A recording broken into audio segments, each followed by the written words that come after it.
from yogaphysio.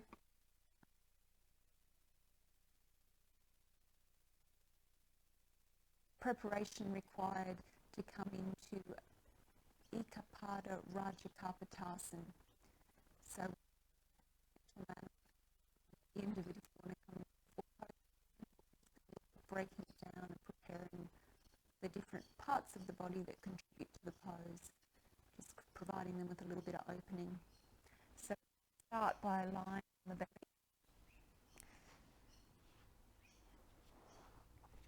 And if you've got some bricks and bolsters handy, we're going to use a brick at the side, first of all, just to open gently into the side of the chest to lengthen the pec minor muscle. Now I'm going to demonstrate a very basic version. The brick low, the elbow relaxing low. Nice and relaxed. Now, if you're a little bit larger on the bust, then you might like to pop a bolster underneath the breasts and have the brick on a higher edge. So that way you can be a little bit more comfortable. Okay, you're not seeking a very strong sensation here. The muscle that we're lengthening is a small muscle. You may not immediately notice it. I'll come back to the lower version. You can see the elbows just a little bit beneath the shoulder. The hand is on the brick, the elbow's sinking down. And it's quite subtle, so just relaxing there. You can turn the head to the side of the stretch.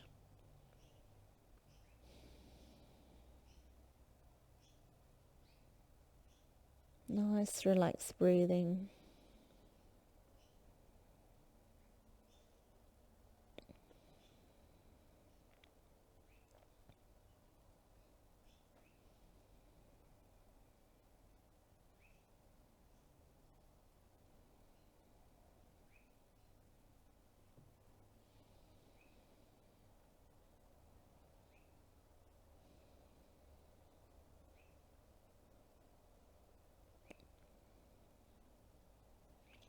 So you can stay maybe for 2 or 3 minutes on each side.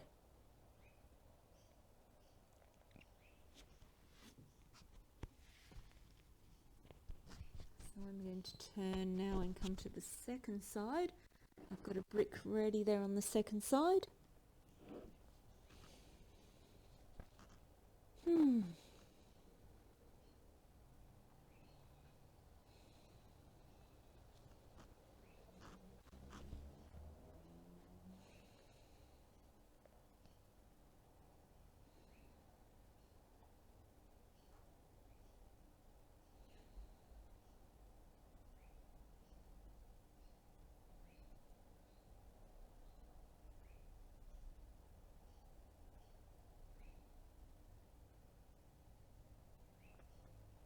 Nice, relaxed breathing. Not trying to do anything here, we're just surrendering into the position.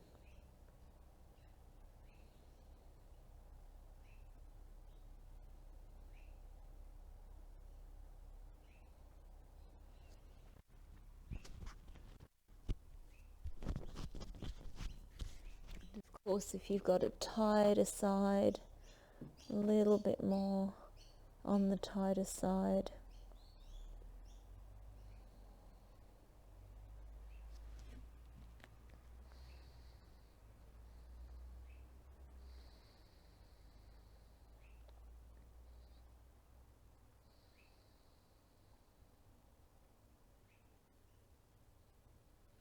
So tightness in this muscle produces that round-shouldered look.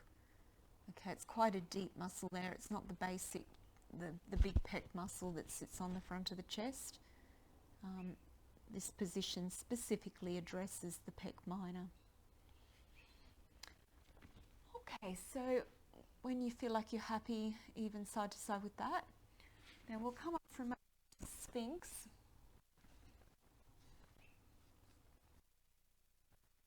the fingers wide, like the palms of the floor. Sort of lock in the pelvis. Palms down. We can sink down into the shoulders to optimize the opening.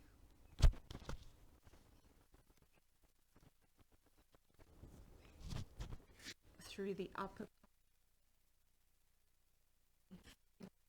the lower back, but not so easy to get the thoracic area contributing to the back bend.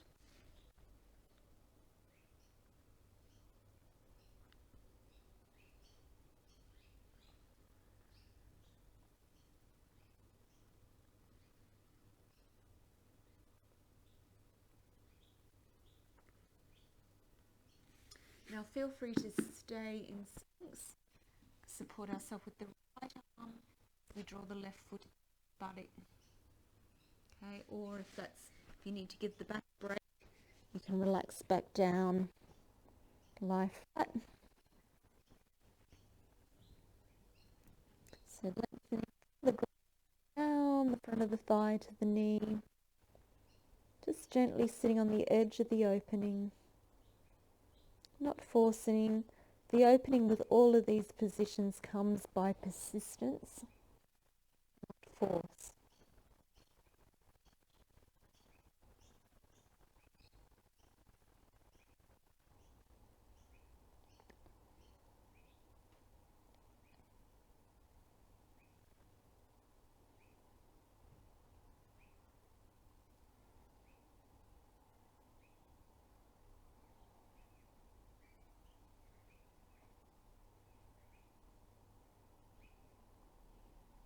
Okay, let's change sides. Maybe on the forearm, maybe dropping back down, lying flat. Wherever you're comfortable, keeping the low back comfortable.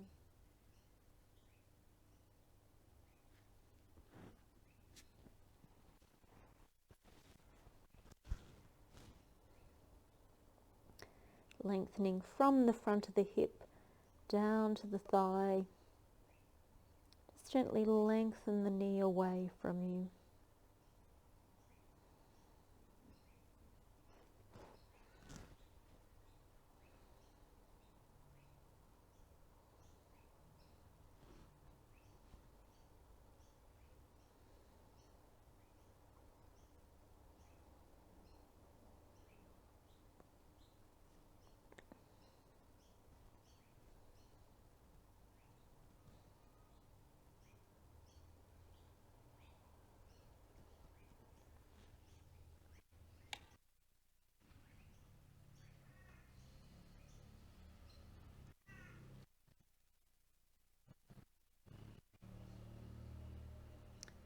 Okay, and when you feel like you're even side to side, then we'll bring the hands to just underneath the shoulders, and we'll lift up and have a little press out into down face dog for a minute.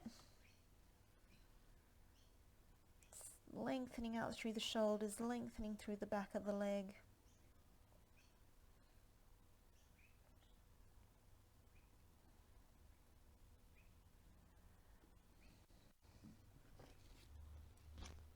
Now, the safest way to come forward into the pigeon pose is from plank. So from down face dog, you can swing forward into the plank, and then we're going to let's bring the right leg forward to begin. Okay, bringing the foot forward as much as the knee wants, and then placing the foot down. We can slide back into the pose, but we're not pulling the foot forward. Okay, that can create torsion that can be injurious to the knee.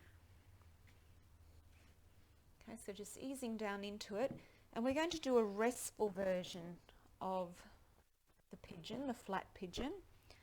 So 2 bolsters or bolster over some bricks, and then relaxing down.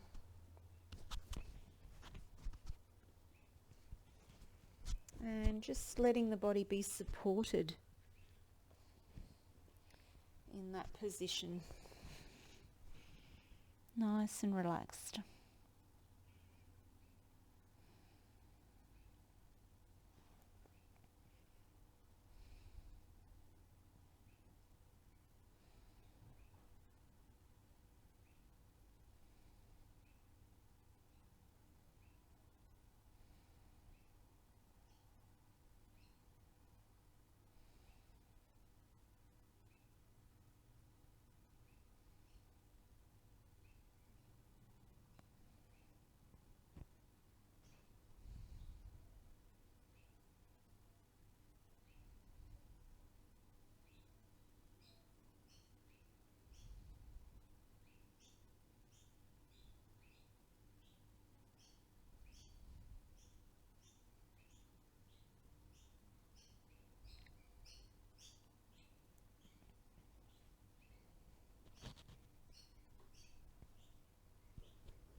So you can see that the bolster is taking a lot of the weight out of the knee, dispersing the weight all along the trunk. So you really want to make sure that you have got that support right into the belly.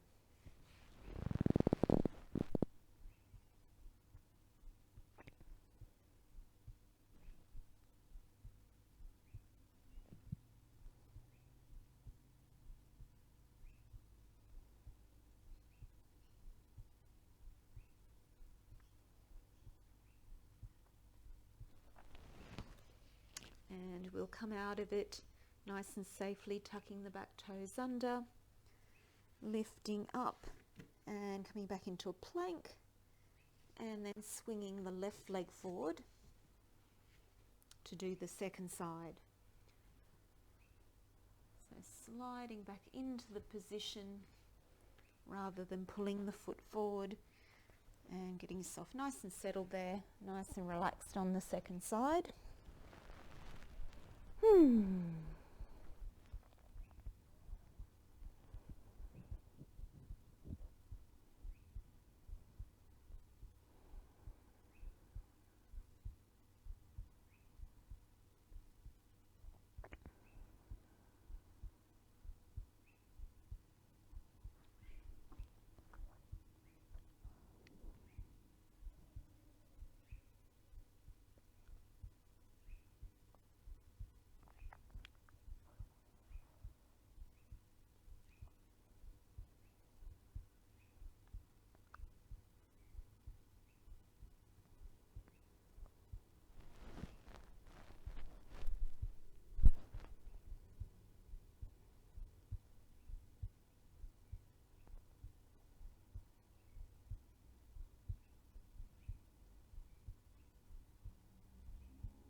And again, hands firm, ready to come back into a plank, and we're going to change sides again.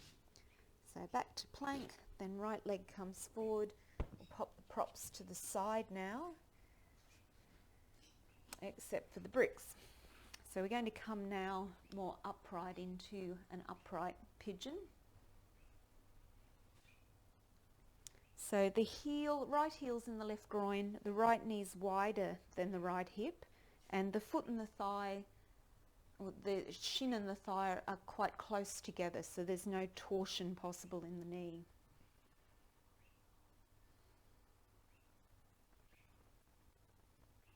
Okay, some people have the range of movement to bring this foot forward. which is fine if it comes easily, but it's not something to strive for because it's very easy to twist and injure the meniscus. So I like to stay nice and safe, keeping that heel, the classical position, the heel's in the groin. And then we can use the bricks to just get that little bit more height. Okay, and you want to see that the upper back's contributing to the back bend. So we're working towards getting the shoulders in the line of the hips.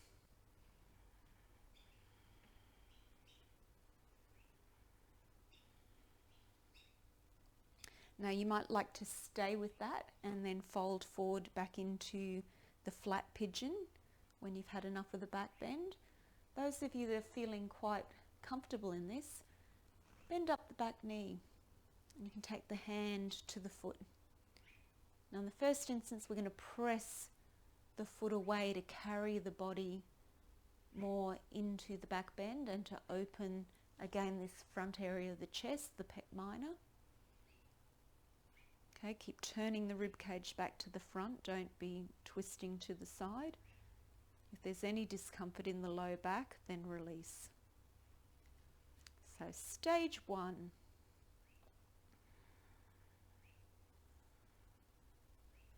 Focusing on the breath in the spine, sensing even length inhale and exhale. Now stage 2, we're going to pull that foot in.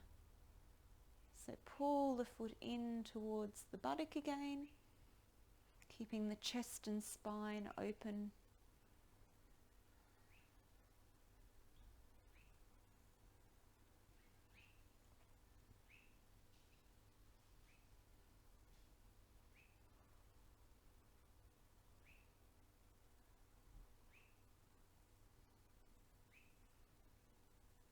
I like to push the foot out a little there too, that gets into the rotators deep in the hip.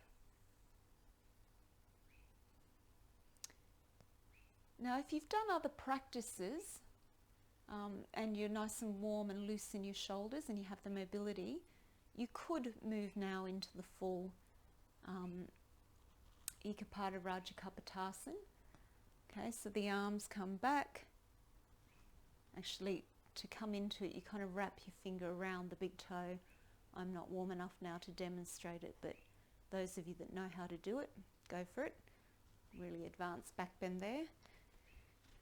And the rest of us, let's have a little relax down before we change sides. We just release the spine back into a neutral position.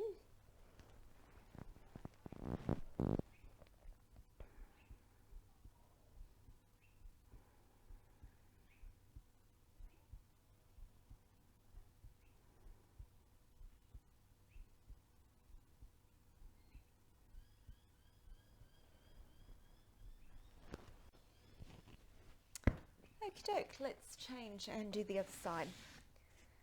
So sliding back out. Via the plank, bring the leg forward, left leg forward now. Just keep a check that the back leg stays in the line of the mat also. Okay, don't let it kind of venture out to the side.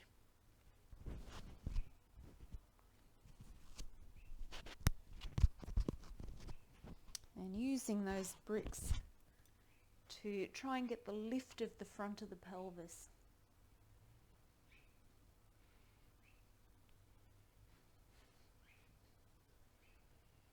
Okay, not pushing into the low back, more pulling the chest up and forward. If there's any discomfort in the low back, it's either that the hips are tight and you need to lift the pelvis, the front of the pelvis a little bit more, or you need to create more lift in the chest. Make sure the upper back's contributing to the movement.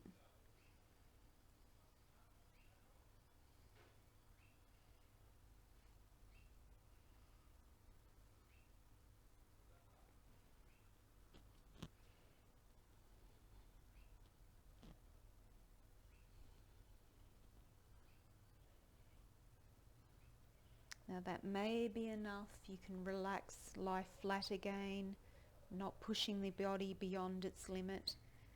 If it is available, however, bending up the back leg now.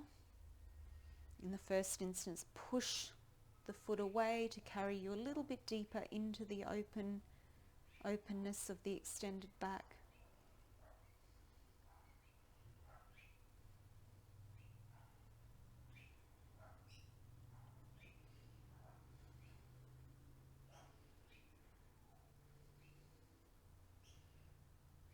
So in all our prior positions, we've been preparing the body for this opening. So you don't need to be doing the full posture because the prior positions have actually given you the preparation you need. Okay, if the posture comes, if it's available, then you enjoy it. But otherwise, no forcing. Know that you've done everything you need to prepare the body so that one day it may be open enough for this position. Okay, let's bring the foot in towards the buttock now.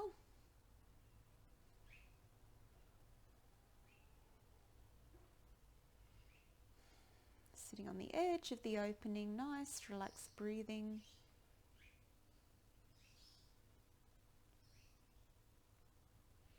I'm going to have a little play with pushing that foot out to the side, just loosening the rotation in the hip joint.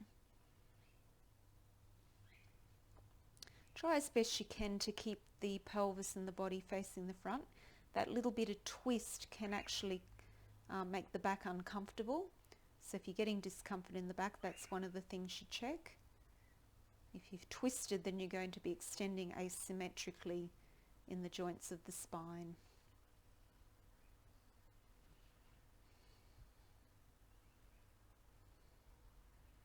And those of you super duper flexible folk, then feel free to go into the full Eka Pada Raja Kapotasana King Pigeon pose.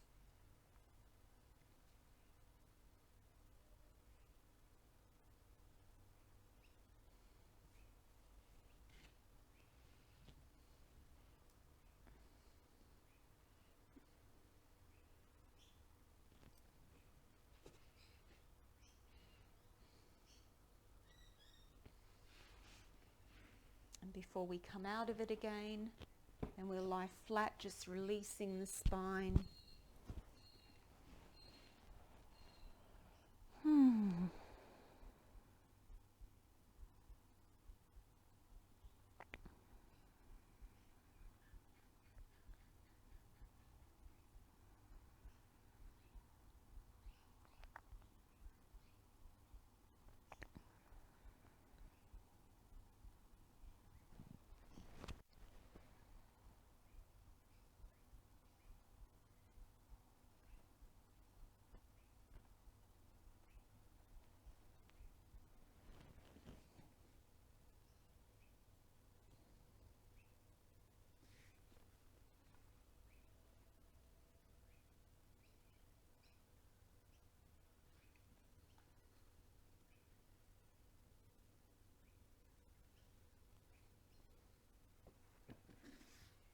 And once again, we come out of it safely for the knees, tuck the back toes under, lift up, so you take the weight off the leg before you release it.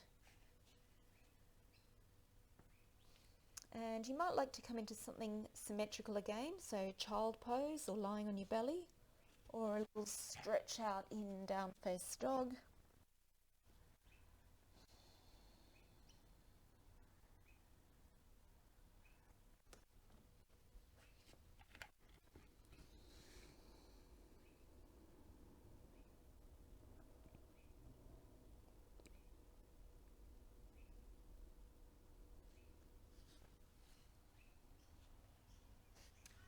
Okay, from there you might like to move on to another little cool down, maybe a little bit forward bend, more opening for the hips and hamstring, as you like.